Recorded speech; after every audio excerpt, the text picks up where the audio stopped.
Hi, I'm here at Kaituna Reserve, and I thought I'd just have a wee bit of a look at my main tramping tent that I use.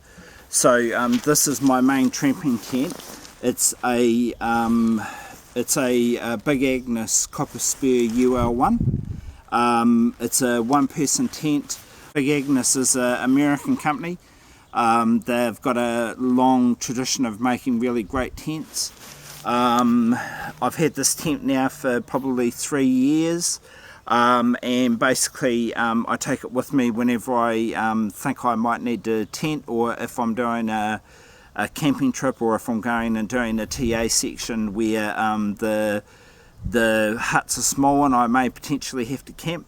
Yeah, so what I'll do is I'll break it down and we'll have a look at all the different components in it.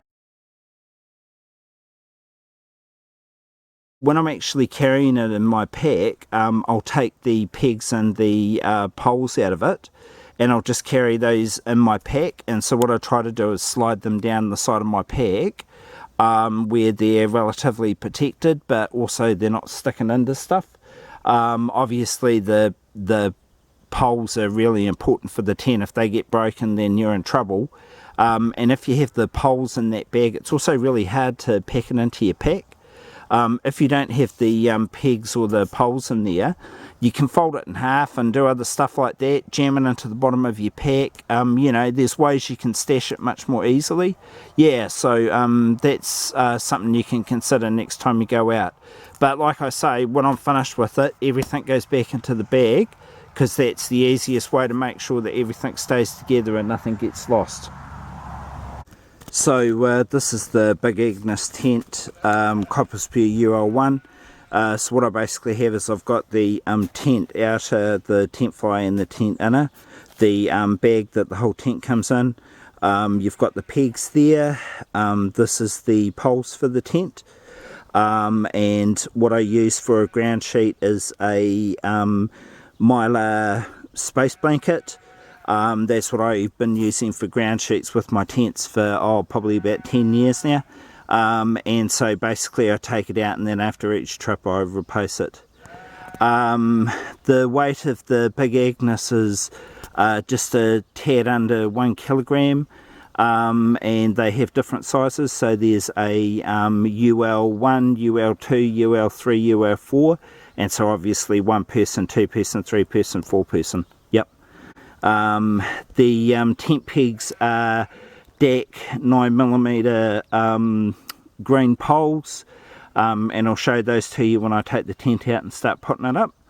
The fly sheet has a waterproof rating of 1500ml, and the base of the tent has a waterproof of 2000ml, which is not fantastic for New Zealand conditions, and one of the reasons why I take a ground sheet with me. Yep. So what we basically have is you've got the tent inner and the tent fly in the bag. You've got a bag for your pegs just here, and so I've got the 2 red pegs as I explained, and then I've got the ones that came with the tent. That's a tent repair section. You should always carry one of those. If one of your poles breaks, you stick that over the break and then tape it in place, and it normally is enough to get you to the end of the track. And then there's the pole assembly, the all-in-one pole assembly. There's a bag for the poles, a bag for the pegs. That's the tie down that was missing from the side of the tent, which I'll tie that on there next time I set the tent up. Yeah, so all the items. I also carry a tent repair kit in my pack. I've got a pouch in there, and it's got a few bits and pieces for repairing bits of the tent. So yeah, that's the Copperspur UL1. So these are the tent poles.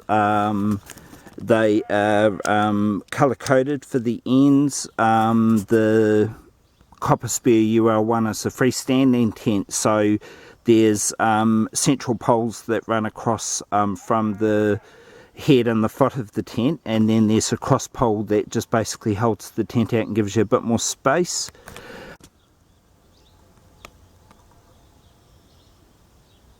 The pegs that come with the tent are these V-stakes, aluminium V-stakes, and there's 8 of those. What I also have is I've got some of these X stakes, these MSR X stakes. I use the 2 MSR X stakes for the ends of the tent, the head and the foot, and then I use the ones that came with the tent for around the tent. I could swap out completely to MSR, don't really need them.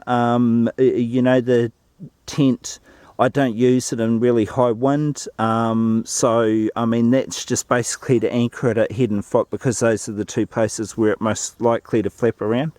Yeah, these things are much lighter, and so what I have is 2 of these, 6 of these in the packet, and that's enough to actually stake the whole tent out. What we'll do is I'll go and put the tent up, and then once I've got the tent up, I'll come back and I'll actually show you what the tent looks like with the fly sheet on, the fly sheet off, and we'll have a look at the inside of the tent. So you have your tent inner. You can see on the sides here that the material on the tent is mesh on the top for ventilation. It has some nylon material on the sides. Goes up quite a bit where the main part of your body is, just for some water resistance, and also at the end of the tent down here. And then down here on these sides it's much shorter, and so you have one door which would be on the left hand side of the tent, so the door's here. Yeah, so the Big Agnes is a freestanding tent, and the advantage with the freestanding tent is that you can pick it up and move it around. So if you find that your placement of the tent wasn't very good, you can move it to a better position. And so what you should actually do before you peg it into the ground is get into the tent and just make sure everything's feeling okay, and then if everything's feeling okay, peg it out, and then you're all ready to go. So there's the tent set up and basically pegged out. So I've just got pegs on the ends and on each side. You've also got tie down points at both ends of the tent. You have tie down points at the inner, at the edge, but I haven't bothered to put those in. This is just to give you an idea of what it looks like. Yeah, so it's quite a sturdy tent. It'll stand up to a reasonable amount of wind. Just doing a bit of a walk around of the tent, so you can see I use the red MSR pegs at the ends, and then I use the standard tent pegs on the sides here, and the other MSR pegs there. So the fly is connected to the inner with these connectors here. The foot of the tent, the connectors are orange, and so the connector here is orange, and the connector to the fly sheet is orange. So that's how you know what end it is. You can tension them by pulling on these if you want more tension in the tent itself. And then there's a peg down post there with no piece of rope tie out for some reason. I must have lost it. And then there's a tie out here which you can pull out to the side. You'd want to put those out if it was going to be a windy night. And another tie down there, and there's one at the foot of the tent as well. And so you can see here the connectors at this end are grey, and so you know that that's the head of the tent. You've got some air vents on the end here which you can open up. There's a wee thing to hold them open. For summertime, just for a bit more ventilation, there's one on both ends of the tent. I always peg it out when I'm camping. You never know if a big rainstorm is going to come through the night, big rainy, windy storm. So part of the reason that the inner material, this is an American style tent. It's only a 2-3 season tent. Doesn't go all the way down to the ground. That's waterproof, the material, the inner tent, and that doesn't go all the way down to the ground. You can tighten it up a little bit, but you can sometimes get a bit of water ingress there. Yeah, so I mean that's an American feature. It's some things you don't see on New Zealand tents. The tent itself is not huge, but there is a massive big awning off to the side there.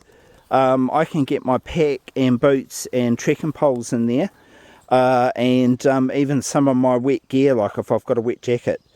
There's just the one opening, so it's got a rain flap. All of the seams are seam sealed in the factory, double stitched.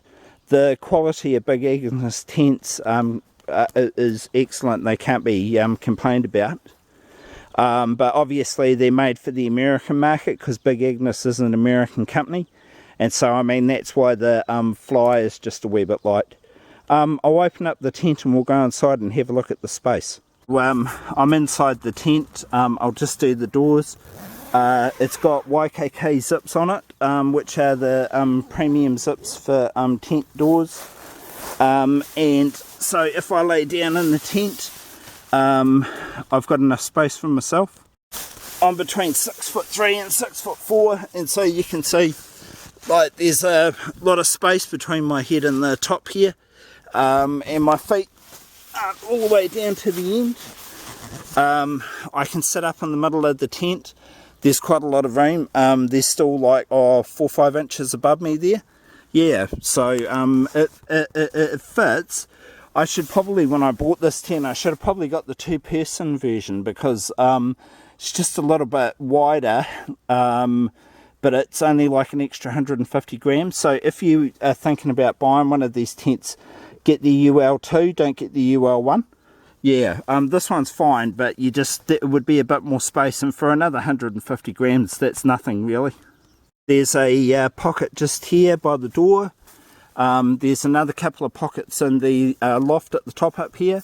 So, you know, you can put a light in there, or put your socks in there. There's a tie point across the tent for hanging like a string for putting your wet clothes to dry them.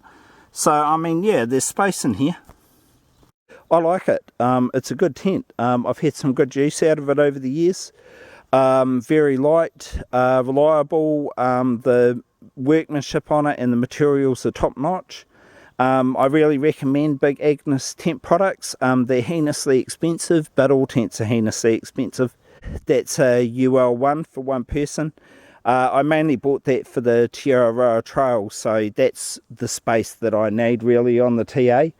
But if I was going to buy that tent now, or if I was going to buy it again, I'd actually buy a UL2 just for that wee bit of extra space, and only another extra 150 grams of weight. When I'm finished using the tent, what I'll do is I'll just put everything in the one bag and keep it all together so nothing gets lost.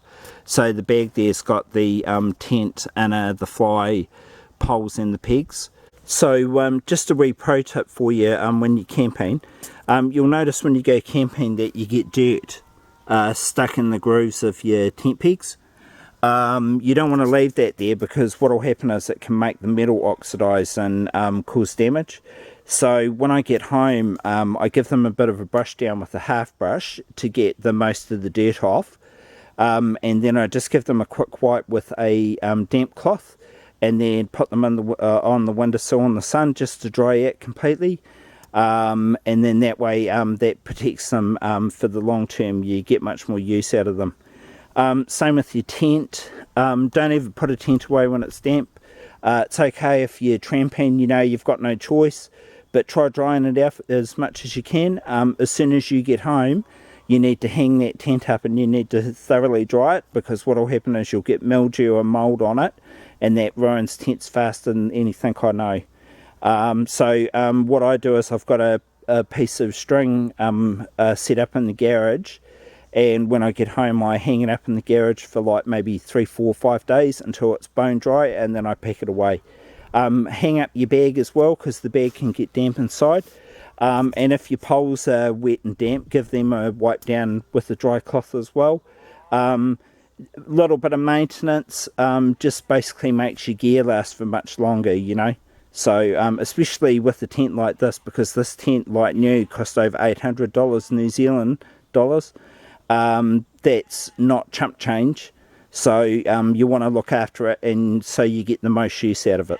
See you on the next vlog I do. Cheers, see you later.